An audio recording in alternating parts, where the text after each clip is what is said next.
This Sunday at 3 p.m. Eastern Standard Time, Sleeve Chief is going to have the new Solo Hunter sleeves available for you. For those of you that do enjoy solo leveling, I do actually recommend checking this out and actually just seeing what else is sitting around the site. And remember, discount code MCO40 will save you on your purchase, just like my Super Saiyan hair here. Let's pass on over to MarketWatch. MCO40. Make sure you guys smash the crap out of that subscribe button so you guys don't miss out on more awesome content. Leave a comment down below, walk away with a pack today as well. Tell me what you guys think about today's market. And we still have a few of the Spider Marin deck boxes.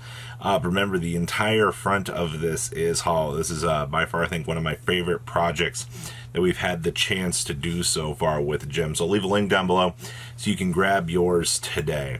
Red Eyes Dark Dragoon Starlight Rares. What in the world is going on here? Well, you know, look at this steady propulsion up here, where you're hitting 195 all effectively across the board. I mean, you have one for 185, but I mean, outside of that, you're hitting 200, 210, 220, 250, 260, on up to 300 for this. So this card is gaining some like actual insane value over time here. I'm not like too crazy about this card personally. I mean, we've already seen this, and it's definitely recovering from what it once was. I mean, remember, this thing was what, like $300 an eternity ago? So we've been making some good, decent progress on this. The 1 Day of Peace, I don't know if you've paid much attention to this, but this hitting $20 for a super rare, there's just something kind of crazy about this that I didn't necessarily expect out of the current like line of things here. And I'm not really too sure why this is propulsioned up to the way it is. I guess it's just like short printness, because I mean, the one from Photon Shockwave down here is infinitely like cheaper and more available to the public overall, but this is kind of crazy to actually see in terms of long-term value. Glacial Beast Polar Penguin. Yeah, I wish I was making this up, by the way. There are 89 listings of this, 39 cents. I just wanted to show this because, like, this is one of those cards that you look at and you're like, who in the world out here is looking at the Glacial Polar Penguin and going, I need to buy this? Well, this is one of those cases where this card successfully turns over a lot, actually. So if you just look at your penny stocks and you're just curious about like abnormalities out here, it's also from Battles of Legend Armageddon, so you got a little penguin moving around on the secondary market. Kind of cool. Gimmick Puppet support. Oh man, still $20 for strings. That's so weird. Leo coming in about $9. I will say, like, both of these being on the top end of things are also Shonen Jump magazine promos. We have seen some insane things happening with this stuff because of the Gimmick Puppet support announcements that we saw quite some time ago. And of course, with that, everybody else loses their mind and goes, oh, I can't believe this. Yeah, I can believe this, actually. This is genuinely what happens. And of course, there's only one Gimmick Puppet giant grinder still on the market at nines. The Biscay dolls, these actually repopulated, but they're still about $6, which is kind of crazy to see. And actually, Scissor Arms actually proportioned up too, back from Number Hunters. Man, talk about garbage sets. And regular Gimmick Puppet grinders, these actually look quite expensive. Magnet dolls are about $2. These did push down. Super Destiny Leo's about $2s. Okay, so that's good. You do have the value pushing down on these. Drury dolls still about $3s. Puppet strings are little dark chaos number about $4 to $5. That feels about right. Drury doll commons coming in about $1, and Gimmick Puppet Disaster Leo, this is still really cheap, actually. So good stuff, actually. I mean, you just kind of pick your flavor of how many OTK options that you want to swing through with the Gimmick Puppet stuff. And I mean, we're going to continue to monitor this on the weekends. I am very curious to see, like, for the long-term haul, how this stuff will actually hold up. Oh man, Fabled stuff. You know, this stuff, because of the Fiendsmith stuff, it's forever going to have a mark on its back, just as one of those things that you continuously check and you're like, oh, okay. I mean, they none have really done anything too fairly recently. I mean, all the 24s, but it's just one of those cards you can get a light play now for $19, which is not like the worst thing in the world here. Fable Unicorn itself is still $9. Cushion No is still very up there. Lori's, I mean, this is still the card that everybody wants to interact with the deck, right? It's the free draw discard, or the free just special summon. Like, I understand, but just taking a look at the overall state of the Fabled stuff here and how things are going, it's interesting, I will say. Dynamist cards. I personally don't even think these are really too crazy in value. I mean, sure, 2016 Mega Pack Common, 40 cents. Woo! Your entire Dynamist core is still literally nothing. I really wish they would have made like a Link monster for this or gave them something a little bit more. This is just one of those decks that you look like, you're like, yeah, this had potential. Because they have one good power card, but, you know, for the most of the rest of this, everything is extremely pennies on the dollar.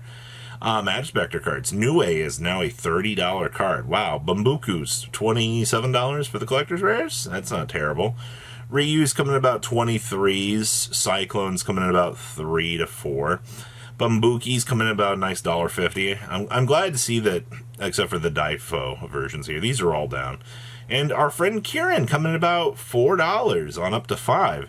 A little bit expensive for some value for Kieran, but, you know, it's not the strangest thing in the world to actually see.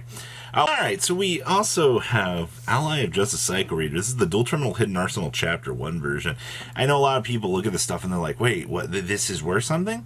50 cents, 41 cents, 50 cents. I mean, this is one of those cards that you look at and you're like, hey, you know, do we rush over here? Do we want to pick these up? And I think the short answer is keep an eye on this. This is one of those cards that does have application coming in and out of the formats, and it typically is one of those major turnover points to kind of consider. And then we have, man, how many times are we going to look at this Moonlight Dragon thing here? You're looking at $20, and, you know, it definitely is a pretty standard thing at this point. 23, 25, 20 bucks. And it still maintains the same up, and away energy that we have seen for quite some time here. Interesting. Vanquish Soul cards, 57 still. Heavy Boiger, 49.50. 36 on Kaiser Varius. Dr. Madlove, 28 bucks. 25 on the Quarter Century Geo Long. Okay. And of course, Rosin here at 11.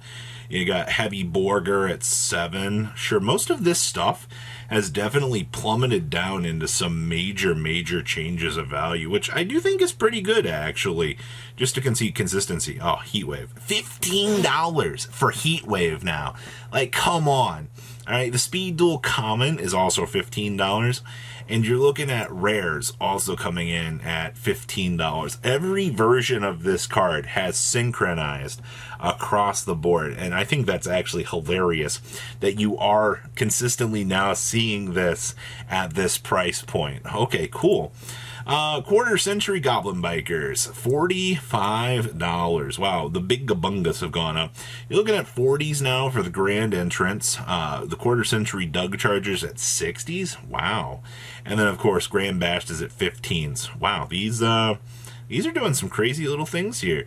But, I mean, the rest of the stuff, in terms of your lower rarity stuff, is pretty acceptable. The Goblin Biker Grand Bash is a 15 to 18 cent card. That's crazy.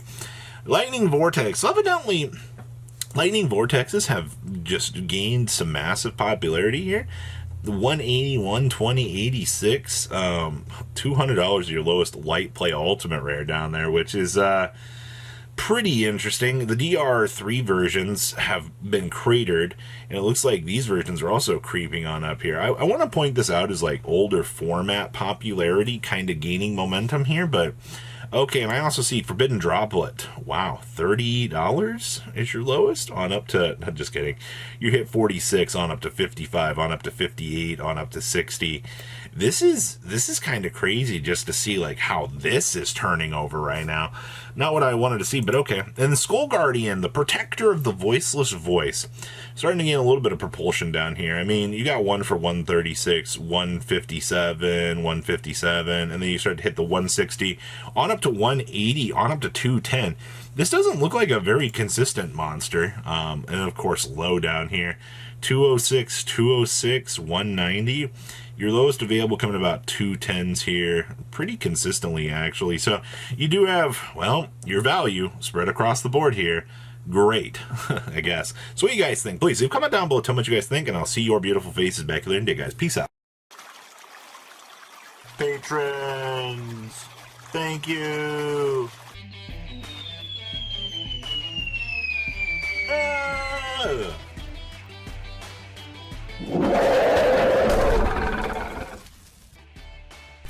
Thank you so much for watching. Check out these other videos.